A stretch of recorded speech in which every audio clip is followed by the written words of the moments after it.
Welcome back, everyone. We're going to be having a look at an important subject right now, and it's often the missing link in health. I get people say to me, Barbara, but I drink all my water, I exercise every day, I'm eating a plant-based diet, I have fresh air when I sleep, I'm not taking any stimulants, but every month when I get my period I have terrible pain. So that tells me there's a problem with the hormones. So what I'm going to begin with now is I'm going to take you through some of the symptoms of a hormonal imbalance.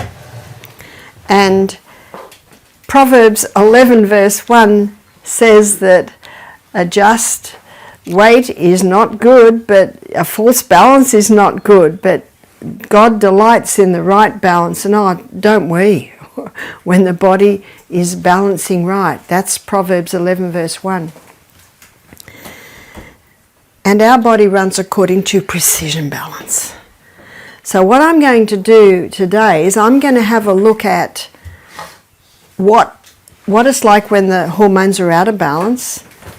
Then we're going to have a look at how it should run. Then we're going to have a look at what throws it out, because the curse causeless shall not come. Something has come in to throw that balance out.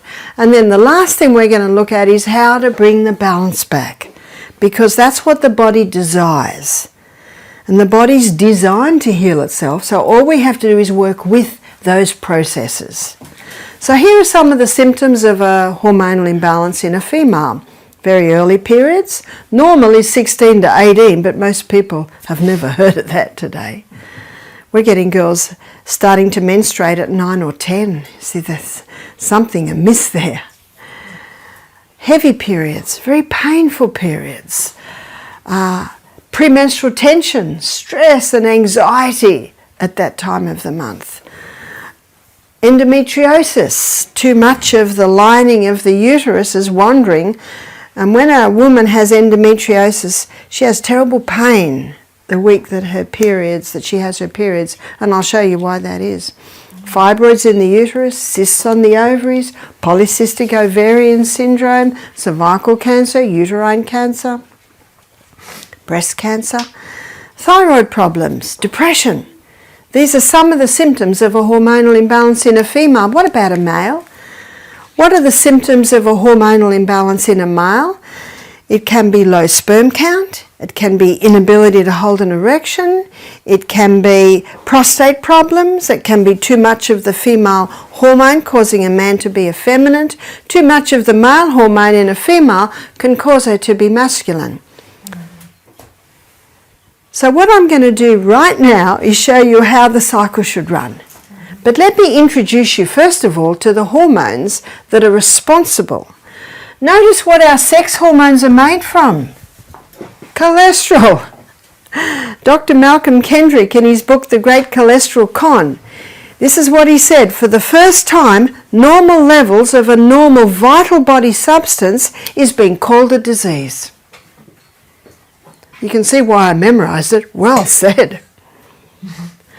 If we don't have enough cholesterol, it's going to disrupt our hormones. Our hormones cannot be made properly. From cholesterol, the body makes pregnenolone. And from pregnenolone, the body makes progesterone. Progesterone is a key hormone. And from progesterone, estrogen's made. From progesterone, testosterone is made. From progesterone, adrenal hormones are made. That explains why I call it a key hormone. Progesterone is the precursor for the other hormones. Let me explain the monthly cycle. I'm going to explain it like a dance, because different players come onto the stage at different times of the month, or we'll call it of the dance. So the first hormone I want to introduce you to is progesterone, and progesterone is going to be wearing a green outfit, and progesterone's one of its roles is that of a happy hormone. And I was reading in Ellen White's that said that the home should be a very happy place. There should be laughter and lightness. Isn't that a wonderful place to raise children? But there are some homes where it's not a happy home. And it can be because especially the lady is not in a happy state. And it could be because she's lacking progesterone. And we'll look at why that would be so. The other player in the cycle, in the dance, is estrogen. And estrogen's main role in the body is that of a cell proliferator. So cell proliferator means causes massive cell growth, and it's the skinny young girl growing into a beautiful shapely woman that is what estrogen is responsible for. But if estrogen levels remain high, the beautiful shapely woman can get out of shape the other way. I liken estrogen to fire and water, good slave, bad master. And there are several proverbs that talk about the dilemma of when the slave girl becomes the mistress. Is that right? Mm-hmm. Not a good spot. It's very important, as is fire and water. But when it's out of control, it causes many problems, as you will see. So let us begin by looking at the monthly cycle. It's a 28-day cycle, or should be, and day 1 is the day that a woman begins to menstruate. And day 1, progesterone levels are low. So you could say progesterone's backstage, so to speak. Day 1 of the monthly cycle, estrogen is also low. But by day 7, it's beginning to rise up until day 14. At day 14, estrogen becomes the star player in the dance of the hormones. Let's go to the stage where the dance is played out, which is the reproductive organs of a woman's body. This is the uterus, they're the fallopian tubes, they're the ovaries, that's the cervix, this is the birth canal. So at this time of the month, with the rise in estrogen as a cell proliferator, estrogen is causing massive cell growth in the lining of the uterus, causing the blood nest to develop. Now, if estrogen levels are too high at this time of the month, too much of the endometrium is developed and it starts to wander all through the abdominal wall. There's your endometriosis. At this time of the month, with the rise in estrogen, eggs are being stimulated to fully develop. At this time of the month, under the action of estrogen, a form of lubricant is released in the birth canal. By day 14, it may be 15, a fully developed egg bursts forth from the ovaries, and the little filaments on the end of the fallopian tube pull that egg up, and the egg is moving up, up, up. So the fallopian tubes are ever moving like this, causing the movement of that egg. Now the hole where the egg bursts forth develops a blister, and that blister is called the corpus luteum. This little blister is very important because its corpus luteum is the main site of progesterone production in a woman's body. Can you now see the importance of a woman ovulating every month? Because when she ovulates, that's the release of the egg, corpus luteum's made. That maintains progesterone levels, which is maintaining all the other hormones. So what effect does the rise in progesterone have? Progesterone increases a woman's mood at this time of the month to the point of increasing her sexual desire at that time of the month. Progesterone also has a ripening effect on the lining of the uterus. I liken the progesterone to the plasterers and the painters, putting the finishing touches on the uterus. But progesterone has another effect, and that is on the cervix. The cervix is the gateway into the uterus. So the cervix is like a little cushion with a little button in the middle. But let me look at it sideways. Sideways, it basically looks like this. There's the little cushions and there's a little mucus plug in the middle. Under the effect of progesterone, at this time of the month, the mucus plug is released, the lips come up just a touch tighter, and a special form of lubricant is released around the cervix. And this lubricant is designed specifically to facilitate the entry of sperm up into the uterus, as you will see. So you can see the stages set for the entry of man. Let me give you a few figures here. It is estimated between 2 and 500 million sperm are released with one ejaculation. It's the smallest cell in the human body, is the sperm cell. Now sometimes up to half of that comes straight back out. Now if the sperm meet this cervix, not easy to gain entry because of the mucus plug and the lack of the special lubricant, but they're so tiny, a few may get through. But if the sperm meet this cervix, this lubricant literally grabs that sperm and shoots it up into the uterus. It's got a long way to go. And some of them go down the long way, the wrong road, and they basically die and get taken away. But some go down the right road. Are you starting to see why God made between 2 and 500 million? And then, the sperm find their prize, which is the egg. The covering of the egg looks like this. Little folds. And the sperm has to nudge its nose into one of those folds. It's not easy to gain entry. It nudges and finally it makes its way in, and before it goes in it has to lose its tail. But as soon as it nudges into the egg, those other folds shut tight and a chemical is released that will kill off any other sperm that will try and gain entry.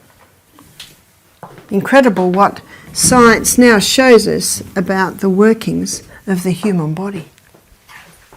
At every step we can claim Psalm 139 verse 14, I will praise you, I'm fearfully and wonderfully made. Marvellous are thy works, and that my soul knoweth right well. Now if the conception happened, then progesterone soars 200%. So often do we say about a pregnant woman, she's just blossoming. If she's not, what would that indicate? That she's lacking progesterone, and we'll look at why that is so.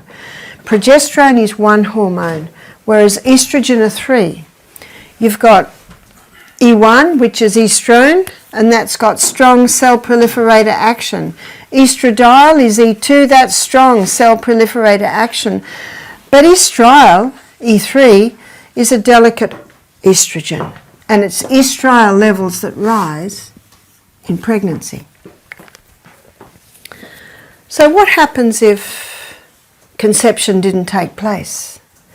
Then by day 26, you've got the drop of progesterone. Write down. Day 26, you've got the drop in estrogen, which was already starting to drop. And when both of the hormones drop, the blood supply to the uterus is cut, and when the blood supply to the uterus is cut, then the blood nest falls away, and we are once again at day 1 of the monthly cycle. That's how it runs. And that's what it should look like. Unfortunately, it doesn't look like that in many women today. Before I show you what causes a disruption in this cycle, I want to mention sperm for a minute. When sperm enters a woman's body, it's an alien, so her immune system rises to attack. But when sperm goes through the prostate gland of a man, it takes on an immune suppressant property. So when woman's immune system rises to attack, the immune suppressant property of sperm knocks back her immune system and sperm survives. Isn't it a miracle any of us are here? When you consider what has to be in place for the conception of a human being. But I've got some good news. Woman's body has memory, and every time her husband's sperm enters her, her immune system rises to attack and says, oh, it's husband, we'll just stand back. And the sperm goes through. But this is a very important point, because can you imagine how dangerous it is on a woman who has multiple partners? Can you imagine how dangerous it is in the area of anal sex for men and women? It is incredibly dangerous. Now I'll mention this as adults because it's important to know this. that the birth canal can take a beating because it's muscular. But the colon cannot. The colon is a fine, delicate wall. So in the area of anal sex, it's incredibly physiologically dangerous. Dangerous for the anus and the colon, dangerous for the immune system, because you've got an immune suppressant property going in an area where it should never be. Excuse me? Yes? When you talk about multiple partners, do you talk at one stage or do you talk about all the years? I'm talking about many over a period of time. Yeah. So what did God mean for us to have? One partner. That is right. And you can see that God's plan is the best plan. But in Australia today, and I know American movies, I guess everywhere, sex is almost portrayed as a sport. And, you know, a woman and a man will go out and have a drink and then end up in bed together, and the next weekend it'll be another partner. So, you know, I'm also referring to that. So what causes the disruption? Number one, 1957, the first contraceptive pill was introduced to women. But men and women are and will continue to pay a very high price for this so-called sexual freedom. It was introduced because women wanted to be able to have sex without falling pregnant. What is the pill? To understand why it is so dangerous, we need to know what it is. The pharmaceutical companies grow acres and acres of Mexican wild yam. And this wild yam contains a plant chemical called diosgenin. And in a laboratory, diosgenin can be converted to progesterone. It's called progesterone because it has an identical molecular structure that the progesterone that our body makes has. But the pharmaceutical company can't patent that. They can only patent something new. That's why they don't like sodium bicarbonate. They can't patent that. So what they do is they add a few more atoms in one area and come up with a synthetic estrogen. And it was in the late 80s and early 90s that was acknowledged that straight estrogen was causing so many problems with women. And so they had to start putting some progesterone in the pill to try and reduce the problems that were arising from straight estrogen. The Australian Health Department, and this was 15 years ago, stated that estrogen is a known human carcinogen. Can you see it's causing massive cell growth? So they came up, they add a few more atoms in another area and they came up with a synthetic progesterone. And it's not called progesterone, it's called progestin or progestone. Has that helped? No, because now it blocks the progesterone receptor site, so it really hasn't fixed anything. And many women who are on the pill in their teens, I'm a baby boomer. So my girlfriends and I were all on the pill. Everyone I knew was on the pill. So when's this? This is early 70s. We didn't even think about it. And isn't this what happens? People don't question it. Please question it. Please question everything. We didn't think there was a danger at all. But what's happening to a lot of those women now, they're now going through menopause. They're now, and some women have said, oh, but Barbara, that was 30 years ago. That's right. It was, the balance was thrown out 30 years ago and it's still out. How do we know? Because those women are going through menopause and they're having hot flushes. What's hot flushes? Too much estrogen. It's a capillary dilator, causes the blood to rush to the skin. The husband knows it because all the blankets get thrown off in the middle of the night and they get pulled back on again. Weight gain. Weight gain in this area particularly. Can't sleep at night. Depression. Thyroid problems. High estrogen opposes thyroid function. Progesterone boosts bone building cells, osteoporosis. Can you see all of these areas? Elaine Hollingsworth, a health writer in Australia, she's written a book called How to Eliminate the Sickness Industry. She calls it the mass murder of millions of women. The great deceivers behind this.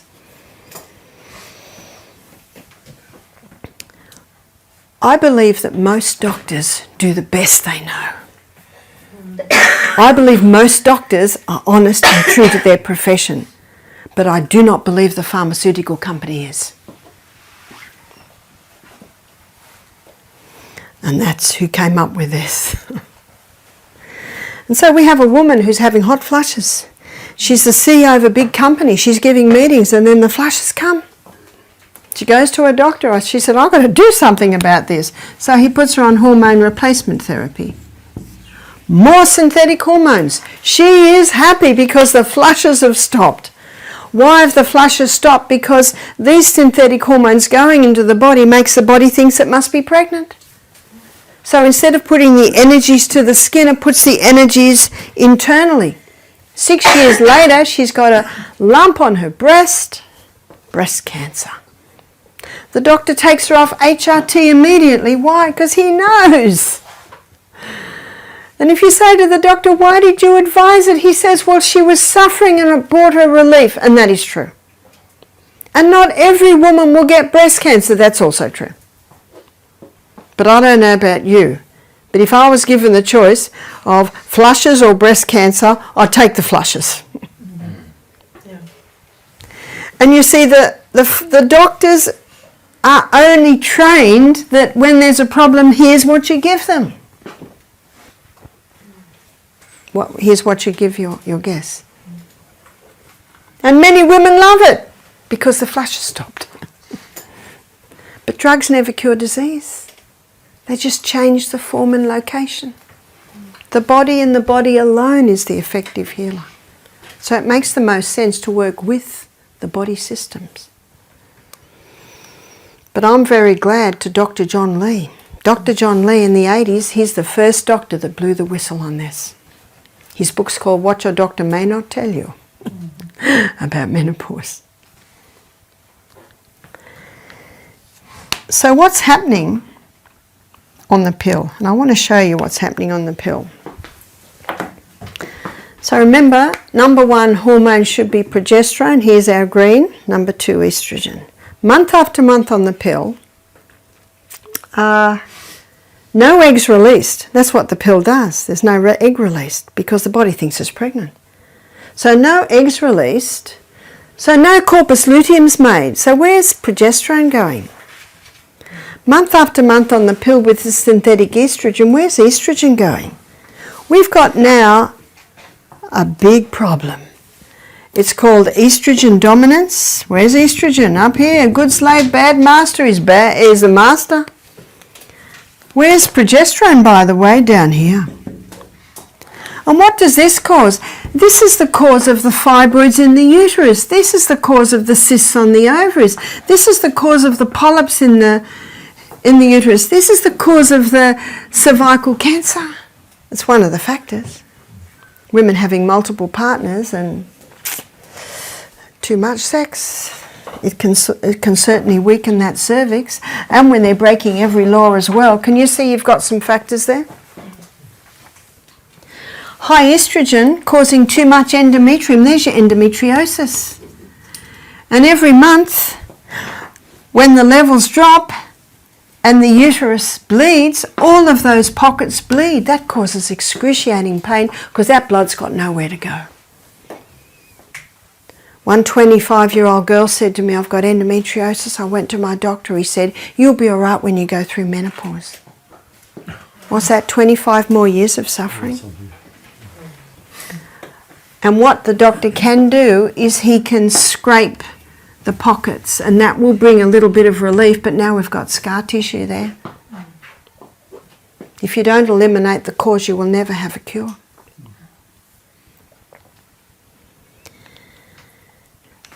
High estrogen with its cell proliferator action causing cyst in the breast, causing calcified lumps in the breast, causing breast cancer. Where's the progesterone?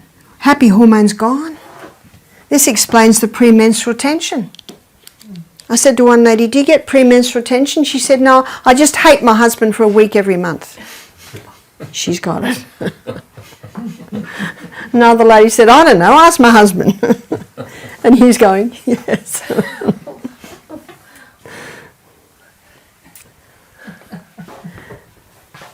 Can you see the problems we've got? Yeah. A false balance is not good. The whole family knows it. The whole office knows it.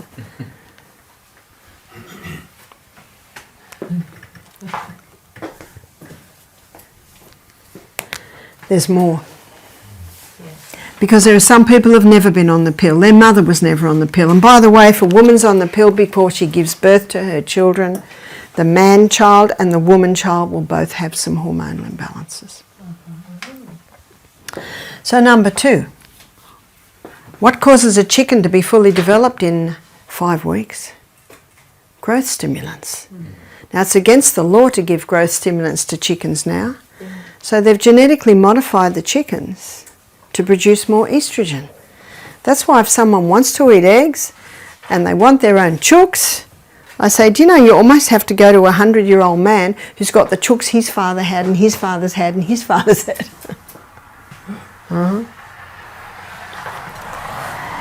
We had a cattle farmer's wife do our program. She said, you know, the pharmaceutical company knock on our door monthly pushing the growth stimulants. And they say, if you stop it at this time, it's not picked up in the blood test. But where is it? It's all through the tissues. Do you know the Bible says the whole creation groans under the curse of sin? Isn't that true? And Ellen White says the time will come when meat and dairy are not fit for consumption. And I do hope my illustration of Dr. Atkins didn't make you think that I think that meat and dairy are okay. No. No, they're not safe. For many reasons. And I really appreciate the China study where Colin Campbell showed very clearly what this does. So if it's in the meat, it's in the product. If it's in the chicken, it's in the egg.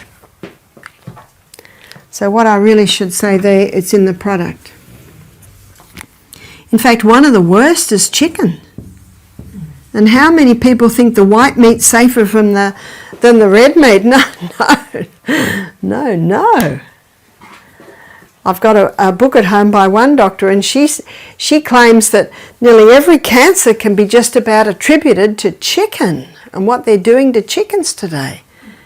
I don't know about here, but in Australia, you can't even get within about 2 kilometres of a chook farm because of the stench. And they're all in little cages, and they don't have any green, and ooh. Yeah? So you're saying if you have your own chickens, it's the same because they are passed on the genes? Or? Do you know it can be? That's why you really have to get a healthy chooks. Healthy chooks. And if you do like to have chooks and have eggs, then you've got to get the healthy chook, and you've got to make sure they're having organic grain, and you've got to make sure they're having greens, etc., etc. So if it's in the meat, it's in the products. What about fish? Well, you've got 80% of women on the pill or HRT, and the sewage goes out to sea. The fish feed on the sewage. Some fish farmers are finding their fish aren't reproducing anymore. Or they're finding male fish with female tendencies, vice versa. But the fish isn't the end of the food chain, is it? The human eats the fish. That's why the message that we have of medical missionaries is showing people the superiority of a plant-based diet. There's more. Plastics. Now, I hope I don't stress you out, especially ladies, if a lot of your clothes that you've brought with you have polyester, nylon, acrylic. You'll be able to buy natural fibre very soon. But this is a contributing factor. Ladies, how hard is it to find a bra made out of cotton? Most bras are made out of nylon.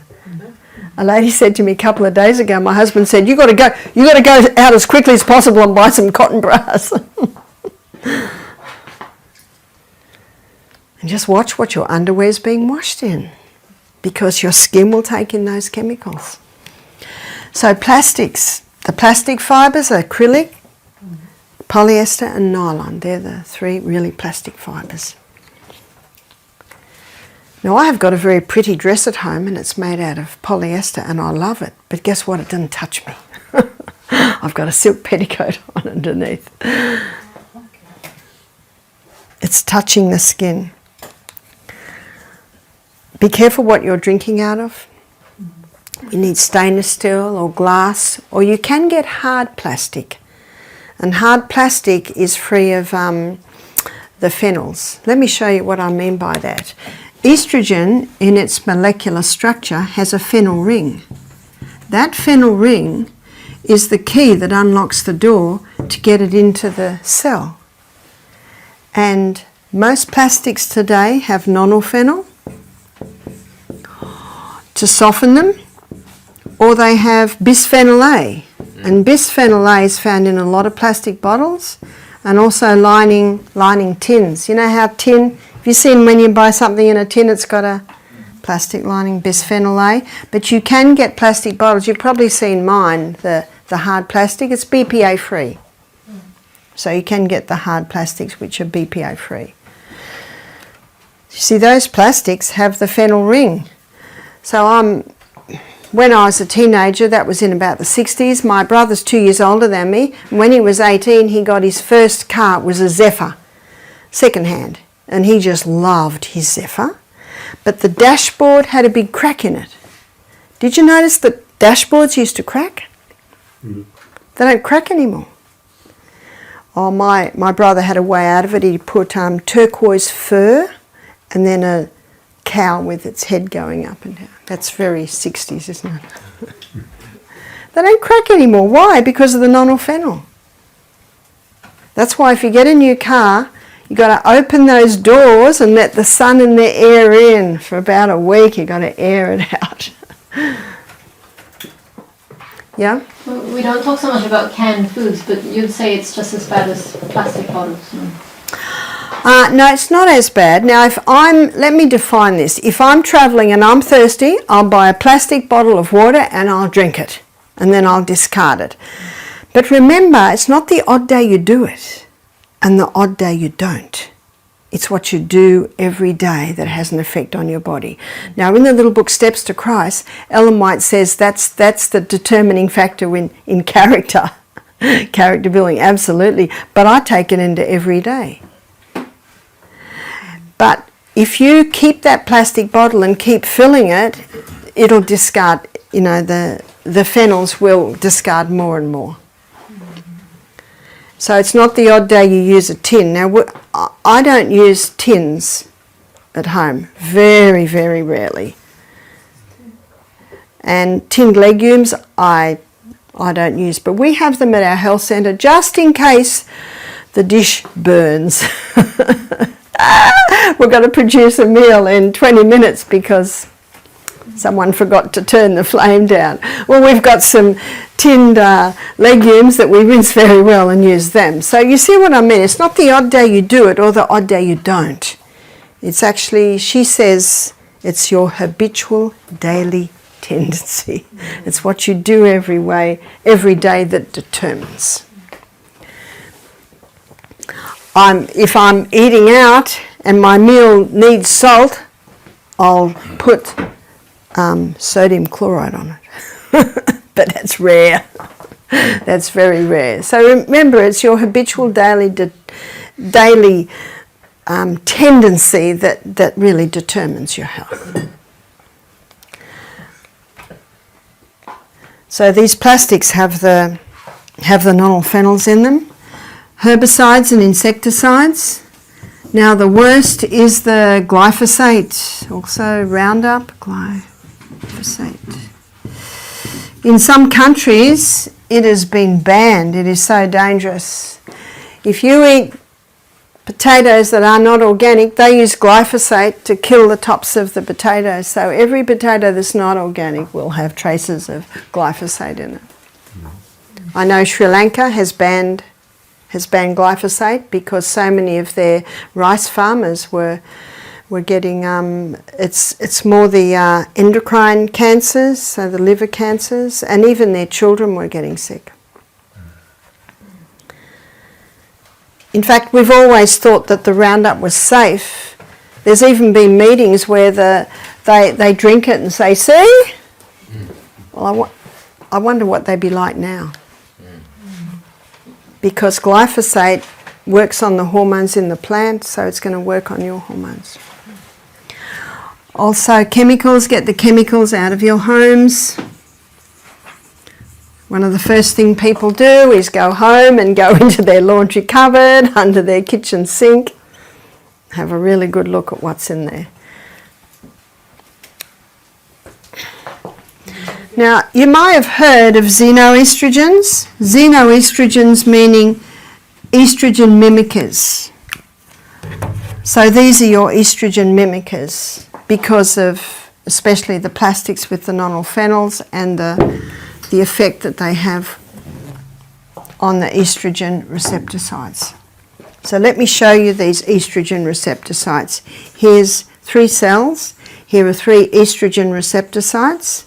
And the first one we're going to have a look is the xeno, which is the ones coming from the plastics, herbicides, insecticides, chemicals.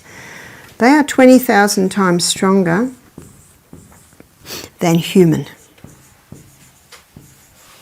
So how big are they? They're big. How big's human? It just sits in the cell beautifully like that. But the human estrogen is 20,000 times stronger than the plant. So how big's the plant? It just slips into the very lining, just a tiny little thing. And that's the natural estrogen that you find in a lot of greens, that you'll find in soy, that you'll find in red clover. And you've probably heard, don't eat soy because it's got estrogen in it. Well, it has, but they're very minor. But let's have a look at the soybean grown in America today. It's called Roundup Ready. Why is it called that? Because it's been genetically modified to resist Roundup. And one farmer told me five times before market, the whole field is sprayed. So problem number 1, it's genetically modified. Problem number 2, it's full of Roundup. That is the soybean that will increase breast cancer, prostate cancer. A friend of mine did a thesis on soybean for her nutrition course, and people ask her, tell us about soybean. And she said, I've got a 1-sentence answer. God made it good, man mucked it up. So don't be afraid of eating soy, just make sure it's organic. Now these xenoestrogens have the strong cell proliferator action, as I just showed you, that you'll find in the estrone and the estradiol. So how can we turn this around? God is so good to give us a body with an inbuilt ability to heal itself that when you give it the right conditions, it responds. Number 1, you've got to turn the tap off. Eliminate. Eliminate the pill. Eliminate HRT. Eliminate the meat and its products. Eliminate the plastics, chemicals. So how are we going to manage our births? Sex is 2-part, contraception should be 2-part. The woman has a role and the male has a role. What's the woman's role? The woman's role is to know when she's ovulating, and her body will give her 3 signs. One sign is she takes her temperature every morning and she charts it, and she will find her temperature will do this. It'll drop and go up onto a higher plane, and that's her sign that she's begun to ovulate. And that will usually happen around day 14. My daughter Jessica, she's 40, she said, Mum, look at the app on my phone, it tells me when I'm safe or not safe. You can even get an app on your phone now, and she punches in her temperature every morning. That's one sign. What's another sign? Another sign is the vaginal mucus. So when estrogen's high, the vaginal mucus is not as much and it is white. But when progesterone's high, the vaginal mucus is much more profuse, it's clear and it's stringy. So that's another sign, and the lady can just chart it every day. And her third sign is she tests her cervix. So it's as simple as testing the cervix every day. Now at first she's got nothing to compare it to, but as the days and the weeks and the months go by, she starts to see definite changes at this time of the month. So when those three signs come together, it allows the lady to define exactly when she's ovulating, and it usually happens in this week here. So what the lady does, she says to her husband, I'm safe, I'm not safe, I'm safe. So now, what's the husband's role? The husband's role is at this time of the month, he either wears a condom or he masters the art of withdrawal. And I read an article about the Italian men who prided themselves in mastering the art of withdrawal to prevent their women getting pregnant. And I thought, how nice! Because I know in Australia the woman has to have a tubes tied, or she has to have a marina put in, or she has to go on the pill. You know, that's what and here is the man takes charge. What about a vasectomy? I would not advise a vasectomy. So when Michael and I married, I was almost 44, he was 40, and he said to me, do you want any more children? I said, I think we've got enough. I had 6, he had 2. He said, I agree. He said, should I have a vasectomy? I said, there's no need. There's no need. I said, we can do this. And we certainly did, because I was fertile for another 15 years before I stopped menstruating. And yes, we didn't fall pregnant. I didn't fall pregnant again. So this allows a couple to choose when they're going to have babies. My daughter Jess, they chose when they were going to have their 3 girls. It was very convenient. In fact, they were married for 2 years before little Amethyst appeared. Amethyst is now 15, and the joy, she's 16, and her joy is to come to Misty Mountain every Christmas holidays and work in the health centre. How nice. So she heard the story of when she was listening to the lecture of her mum and dad. And you know, Amethyst did not develop early. How nice. We can actually change the genes around, because her mum and dad both grew up like this, with this diet, and so they gave a better hormone gene pool to their 3 girls. How nice. So eliminate the pill, eliminate HRT. What you'll hear today will allow a woman to stop the HRT. Eliminate meat and its products. I think that with some of our guests, they're not interested in that. And that's what it's very important to be as medical missionaries. We need to be open to all walks of life. So I say to people that say, no, I'm not going to stop my meat and dairy. I say, well, it must be organic. And one lady said, well, I'm not going to eat much if it's going to be organic. And I say, well, you're going to learn some delicious meals while you're at our place. So that's what we say. And most people are looking seriously at how they can eliminate all that. So number 2, your liver is a powerful organ and has the ability to eliminate excess estrogen. And it'll do it down one of 2 pathways. The liver will eliminate the estrogen down the hydroxy 2 pathway. So that's the hydroxy 2 pathway. If it sends the estrogen down the hydroxy 2 pathway, it's out of the body. But if it sends it down the hydroxy 16 pathway, it comes back into the body 100 times worse. So what I'm going to show you now is what stimulates this and inhibits this one. And it's various foods can stimulate the hydroxy 2 pathway. And one is the cabbage family. Oh, it was so lovely to talk to my husband and hear that they're just starting to eat the cabbages that I planted before I left. The cabbage family contains indoles, and I did see in the hothouse here that has everyone seen through the gardens here? It's very impressive. These cabbages contain indoles, and those indoles stimulate highway 2 and inhibit highway 16. And a lady showed me a supplement she had. She said a naturopath put me on this supplement to help balance my hormones, and I had a look at it, and it had indoles in it. $100 a month it was costing her. And she was so happy to hear that all she has to do is include something from the cabbage family nearly every day. So that's cabbages. That can also include sauerkraut.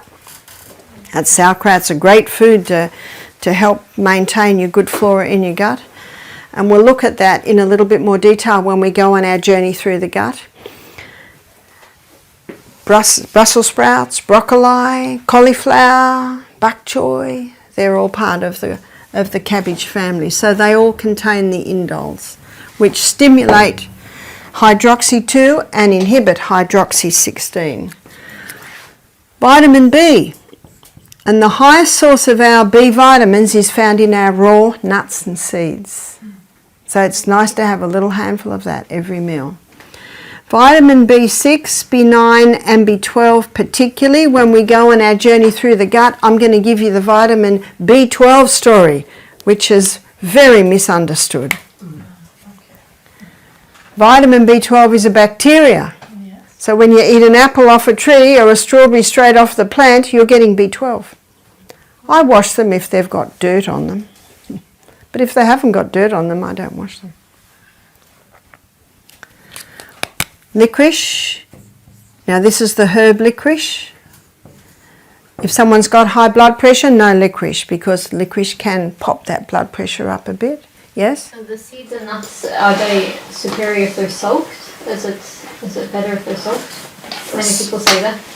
Soaked in water? Ah, yes. I don't know if you've ever soaked the nuts and dehydrated them, but they certainly lose that lovely strong flavour. As long as you chew your nuts very well, they're fine. Flaxseed. Ground flaxseed is a great additive to breakfast, but make sure they're ground and eaten within an hour of grinding, because as you'll see when we look at fats, they deteriorate very quickly when they're exposed to the light, heat and oxygen. Doesn't have to have it in the freezer or the fridge. If you grind them, you can keep them in the freezer. But too much, if you eat too much, it's not too good because it contains cyanide, I believe. Interesting. Does it contain cyanide? Your apple seeds contain cyanide, your apricot kernels contain cyanide, and the bitter almonds contain cyanide, and flaxseed a little bit. And when that goes into your body, the enzymes from the pancreas release rhodonase. And when rhodonase gets into a cancer cell, it kills the cancer cell. So you can't have too much.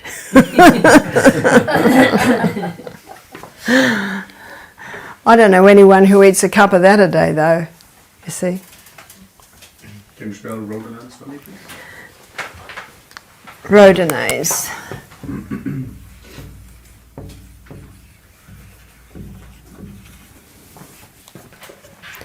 See, what rhodonase does in the cell, it disarms the cyanide, but cancer cells don't have rhodonase. So that's how it can kill the cancer cell. But a couple of things there, you've got to be eating them, and you've got to have some pancreatic juices left over from digestion, and if a person's eating a highly processed meat diet, there's hardly any pancreas left over from digestion. Yeah? So are all of these, cabbage, vitamin D, vitamin B, licorice and so on, are they stimulating the liver elimination of estrogen? That's right. Yeah. That's right. So the first point is stop what's disrupting the hormones. The second point is let's get rid of the excess estrogen. And the third one is a cream called the Anna's Wild Yam Cream. And the Anna's Wild Yam Cream is an Australian cream, and this cream contains diosgenin. The number one ingredient is the Mexican wild yam. The number two ingredient is vitex or chaste tree.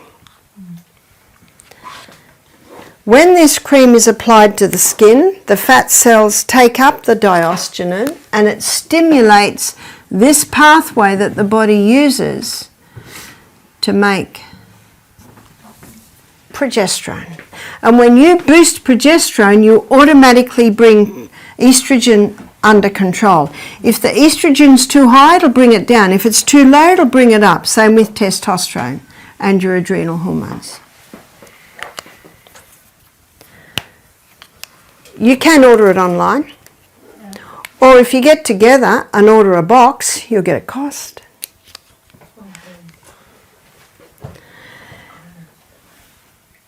So, how do you apply it?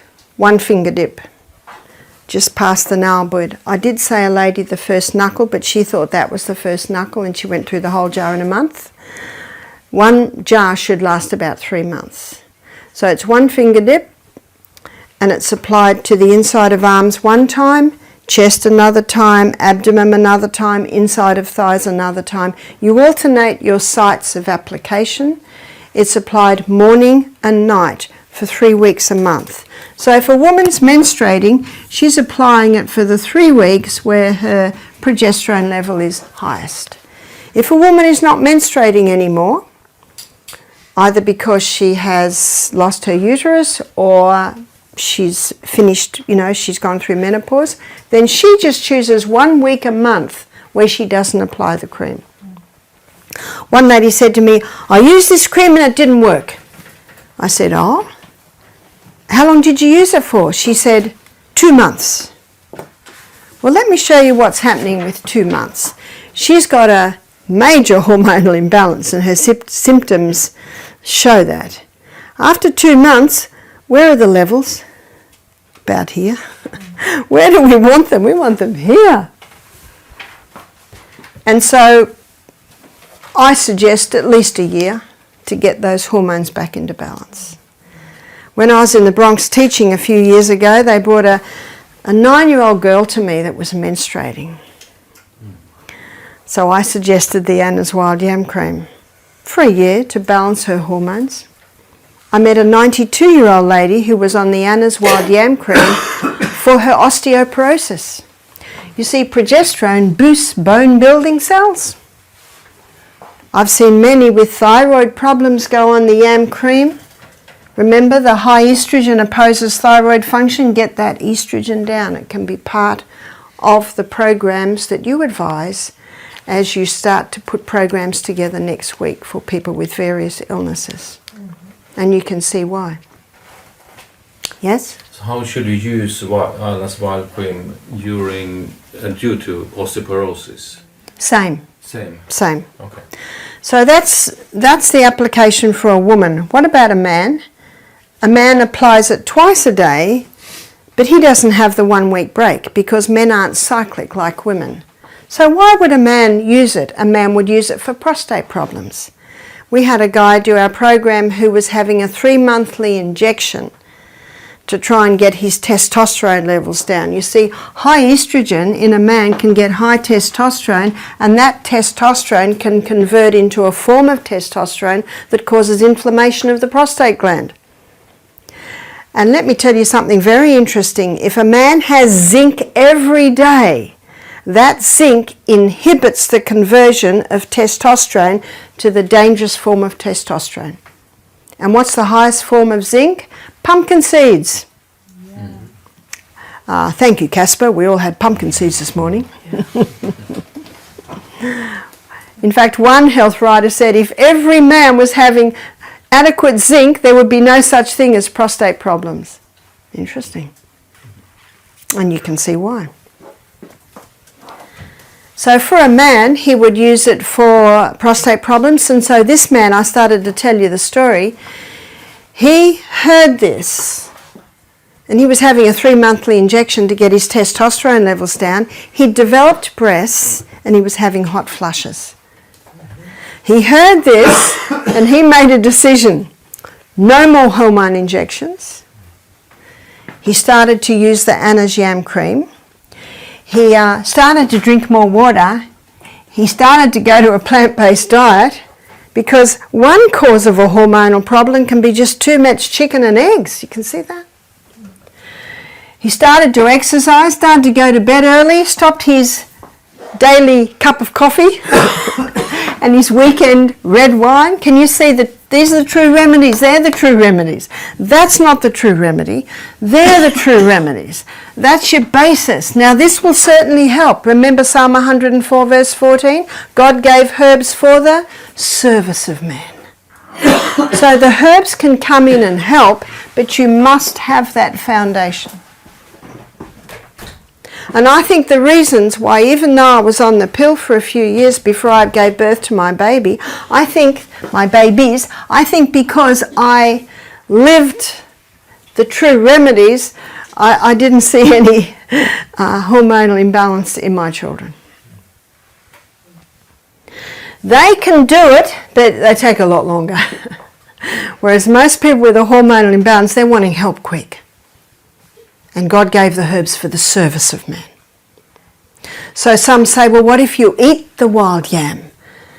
Well, Dr. John Lee, he says, if you eat it, you lose it because the liver detoxifies it. He says you can get 400% more of the actives via the skin. So that's an interesting point to take note of. So this man implemented the lifestyle and started the cream. His wife emailed me 10 months later. She said, I've got good news. She said, the breasts have gone down, the hot flushes have stopped. He's just had a test at the doctor and his testosterone levels are the best they've been for years. Wow. What an amazing body we live in. That's implementing the true remedies and taking the herbs to help shift that balance back. And so the fourth point must always be the true remedies, or the 8 laws of health. Disease is an effort of nature to free the system from conditions that arise because of a violation of those laws of health. That's why what you basically teach is this. And you teach it in detail so that that information, you win your health guests with that information. One man said, Barbara, everyone tells me to drink water. But he said, you told me why. And now he's drinking water. And why is the man the trip I was at, he's starting to eat veggies. He said, everyone's told me to eat veggies, but you've told me why. Do you know God made our brain that way? Isn't that true? He made our brain that way. And we're to question. 1 Thessalonians 5:21, prove all things and hold fast to that which is good. We're supposed to be the head, not the tail. The only hope of better things is the education of people in right principles. So I go to churches and teach this, and some of the church members come. Many don't because they think they know it all. Some of the church members come, and I am teaching the students, but I can see who else I'm teaching is the church members. And one church I went to, we gave meetings all week. The people were excited because this is exciting. I never ever tire of presenting these things because they're exciting. And they filled the church every night, 80 people every night. And then we said to them, and I'd tell them all week, on Saturday morning, I'm going to show you how to rewire your brain. I'm going to show you how your brain can get smarter and wiser with age, so everyone's interested. And then we say, it will be in our church service time, so there'll be a few hymns. Australia's such an ungodly nation. So this is why we say this. And they're not listening to, you know what they hear? I want to rewire my brain. And so they come in, and you know what the speaker says? He says, come in early. So they come early, and they've got the seats, and then all the members that haven't been to the meetings all week, they come in and their church is full. So we have to put them in the hall. And they've never seen so many people in church before. No. Isn't that interesting? Why have they come in? Because you've appealed to their intellect. And at the end of the presentation on the mind, a lot of the members are looking at each other and saying, oh, this was interesting. And the meetings are finished. So you go back next year, you double your numbers because a lot of people just tasted of that information. And whose information is this? It's God's. It's God's information. So when the health retreat in Alabama and another health retreat in Denver, they're running our Misty Mountain program now. And you know why? It works. And one of the guests said, did you sell it to them? And I said, no, I just gave it to them. It's not mine to sell. Freely you have received. So freely you give. So there's your foundation. So what we find is this helps a lot of ladies to lose weight. Because a lot of ladies who are having struggle losing weight, they will never be able to lose it while their estrogen is high. Can you see that? And it helps them sleep better at night. So there's a whole lot of areas that it's helping. We've seen ladies come off their antidepressants, and also some men, by taking the yam cream, boosting happy hormone, and they're able to ease off their antidepressants. That's one medication that has to be done very slowly. It has to be done very slowly. So can you see there's so many areas, yeah? Can you be on the wild yam cream for too long? Not that I know of. Can you have too much happy hormone? There's no toxic dose of progesterone, but there's definitely a toxic dose of estrogen. The only time I've seen on a long time, a lady contacted me and said, I've been on the wild yam cream for 7 years. Is that a problem? And I said, not that I know of. Should I just feel so good on it? But we find most people 1 year, sometimes 18 months, is usually enough. Yes? You mentioned a few diseases that can be explained with this. So we have the whys here. Can you mention a few more diseases that can have this as the cause? So remember I started with lots of symptoms, premenstrual tension, fibroids in the uterus. Now with fibroids in the uterus and cysts on the ovaries and polycystic ovarian syndrome and endometriosis, absolutely square one is getting that estrogen down, because it's estrogen, and it's important that you explain this to the people. It's feeding the fibroid, it's feeding the cysts, it's feeding the endometriosis, because what is it? It's a cell proliferator. And at the same time, apply castor oil compresses to the abdomen. This afternoon we're going to do poultices where I'll explain that. Yes? If someone is not taking the pill, vegetarian, can plastics cause this? Absolutely. Yep. So with some people it's a bit of all of those. And I've met some plant-based people, never eaten meat, they've never been on the pill, and they have a major hormonal imbalance. So then you go to the plastics. Then you go to those plastic fibres. They certainly can do it. Now there's one more, and I don't usually mention this, but I'm going to mention it now because you are students. Zearalenone. Zearalenone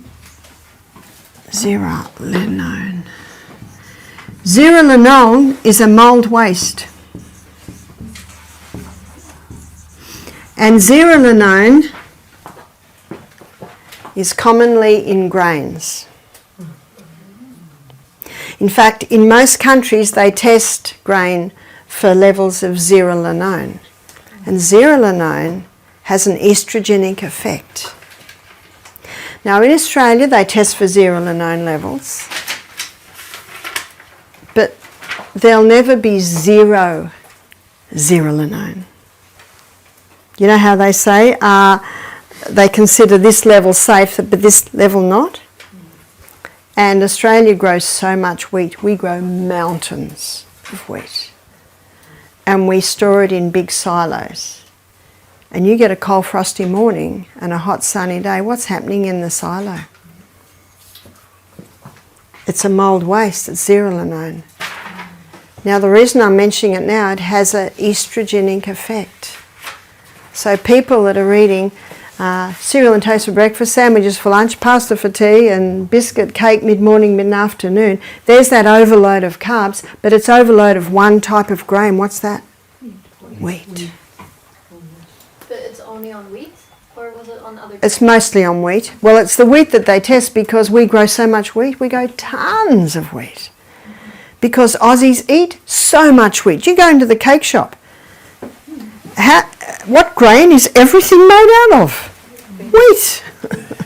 But why wouldn't you mention it before? Is it because it's not as high as the other ones? Because I'm going a lot deeper with you because you're teachers. And usually I don't mention it because I just don't have time. And I'm so excited about this school because I can go so much further. And when you teach, you'll skim on the top. But I'm teaching you a lot deeper. So can you see that a high carbohydrate, high wheat diet can also be contributing to it? In the 1980s, in Mexico, they were using as a growth stimulant zearalenone, which is an anabolic agent made from zearalenone. And what they found was the women were eating the meat in pregnancy, the meat that had been given zearalenone as a growth stimulant, and the women were eating it in pregnancy, and their children, little boys' testicles weren't developing properly, their penis wasn't developing properly. All the children started to have these reproductive problems at 5, 6, 7, and they traced it to the zearalenone, the anabolic agent that was given to the meat that was made from zearalenone, because zearalenone has an estrogenic effect.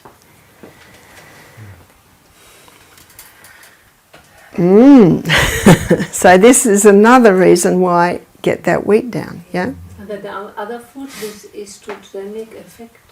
No.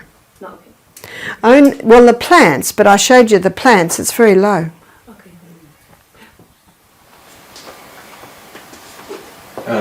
The problem with the reproductive organs of the little boys is due to an imbalance of hormones. That's right. Could it be cured in this stage of age? Do you know, it may be. It may be that I do not know. I've got a book called Mycotoxins. Remember, myco means mould. And this book on mycotoxins, it's mycotoxins and the effect on animal and human health. And I got the story in there from there about the Rice Act that I mentioned yesterday, and I got the story in there that I just told you. So, you know, this book is showing the mycotoxins and the effect on human health.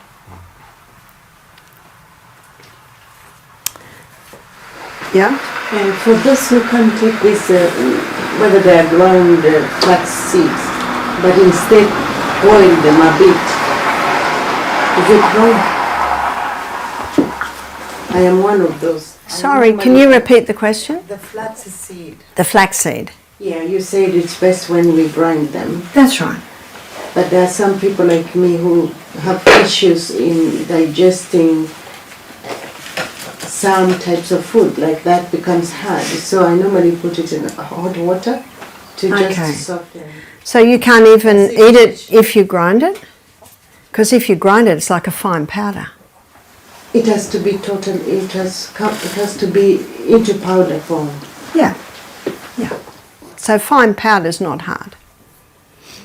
So if you eat the whole linseed, the next day you look in the toilet and you'll see the whole linseed. Exactly. It has to be ground. And you can't access the... It has to be powder. Powder. Yeah. So, That's the grind. because there's grinding like, and grinding into... So if a girl gets her periods at a very young age, yes, the yam cream. If she has premenstrual tension, yes, the yam cream. If she has fibroids or any growths, yes, the yam cream. In fact, if a woman has ever been on the pill, she should go on the yam cream, because she may not see many symptoms, but sometimes a woman doesn't see symptoms till she goes through menopause. So, you know, what are the symptoms? How long's a piece of string? You know, it can be varied in every single person. And I have known women to go on it who are developing hair on their chin, different hair on different parts of their body. They say to me, will that stop that hair growth? I say no. Pluck them out. But you can balance the hormones that may not get to the point of stopping the hair growth. We're not in heaven yet. Remember, if you can manage it, you are doing well. I have known men to go on that who don't like the fact that they're effeminate. And so that will help. I've also had, I had a man say to me, I really like this cream, it puts lead in my pencil.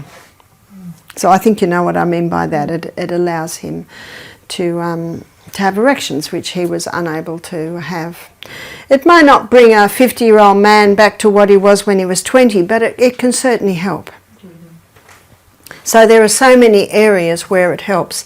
And that's why I wanted to show you what throws the hormones out and how to bring the balance back. And when you understand these hormones, then you understand why it has such an effect. So what I also find, I'd like to look at the menopausal woman in our last 5 minutes. We're nearly there. Let's look at the menopausal woman. Here are common symptoms of a woman who has a hormonal imbalance. She's having hot flushes, she has weight gain, she's not sleeping properly, she has no desire for sex. The yam cream can help all that, absolutely. But another problem that she's finding very difficult is sex is painful. The lubricant is not made anymore, and the cells that line her vagina are incredibly tender. So what can be done for that woman? There's something that's becoming popular. It's called yoni stones. And yoni stones are made out of nephrite jade. They're like a green marble, and they were developed in the Chinese dynasty to help the young concubines be sexually toned for the emperor. So why are they helping women today? Well, let me tell you why. So let me draw the stones up here. So this is the largest stone, and they look like an egg. Here is the second largest stone, that's say the middle-sized stone, and this is the smallest stone. And they have two little holes in the bottom where a bit of dental floss can be exerted for easy extraction. So what a woman does is she takes the largest stone and she inserts it until it touches her cervix. She won't even know it is there. And she wears that for 1 hour a day for the first week. 2 hours a day, week 2. 3 hours a day, week 3, 4 hours a day, week 4, 5 hours a day by the 5th week. And then she continues wearing the stone 5 hours a day for say 6 months. By then her pelvic girdle is strong. And she can go over to the middle-sized stone. And she might wear that 5 hours a day for 6 months and then go to the smaller stone. So let me draw the pelvic girdle and show you why this is so important and why it is helping women.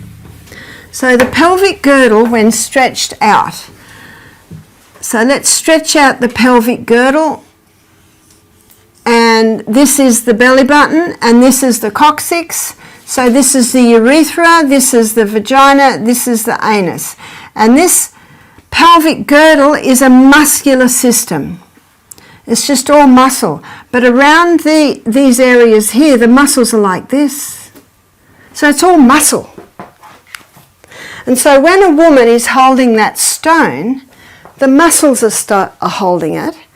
And the muscles are like any muscle. When you start working them out, you increase the blood supply there.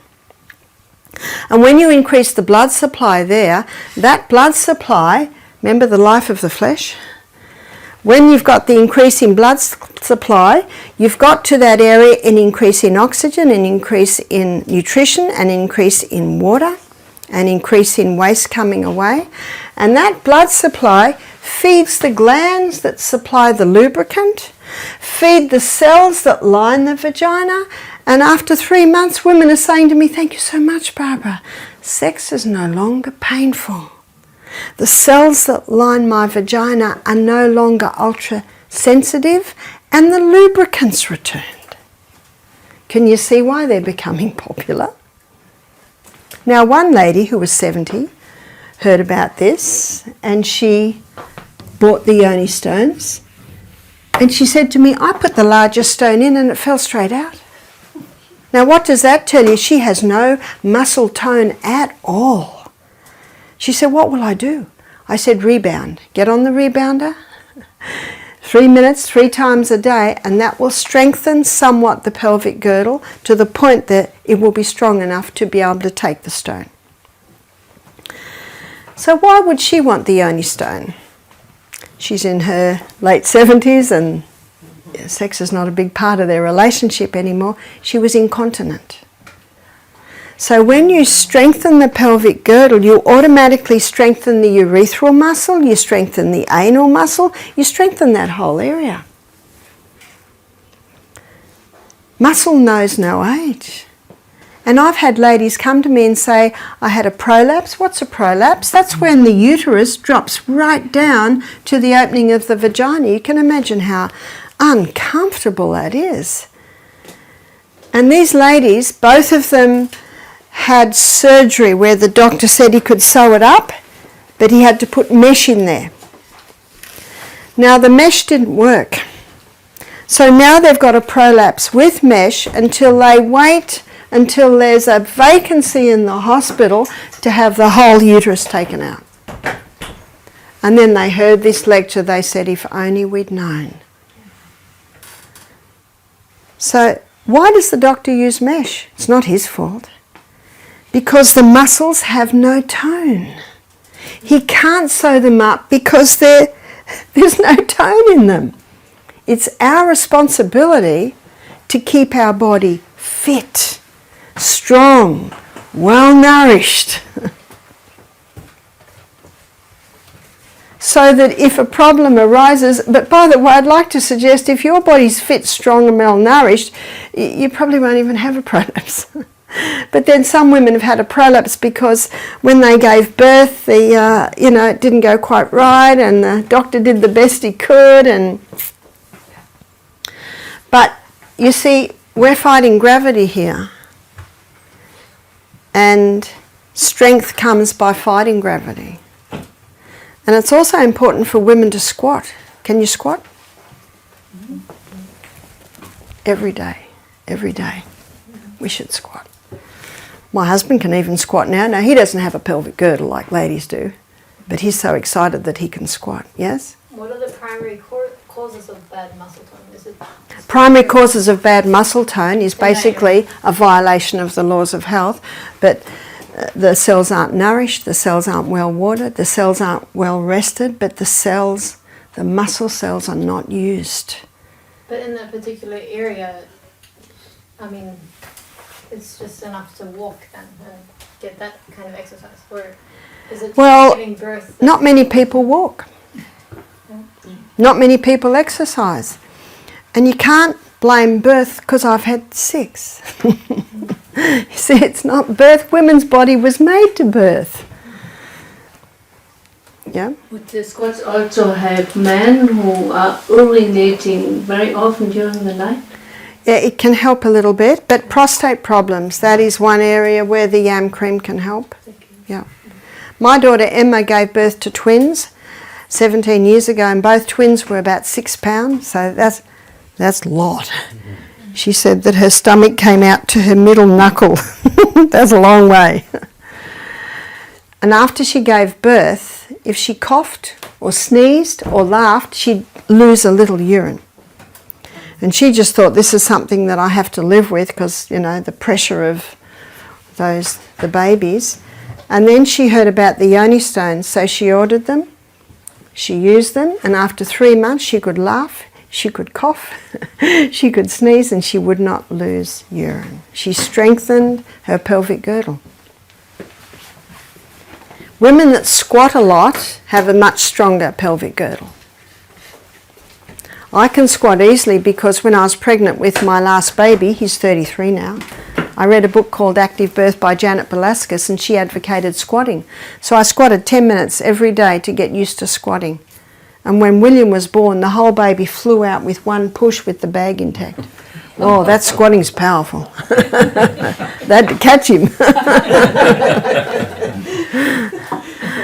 And then I continued to squat because it was now a comfortable position.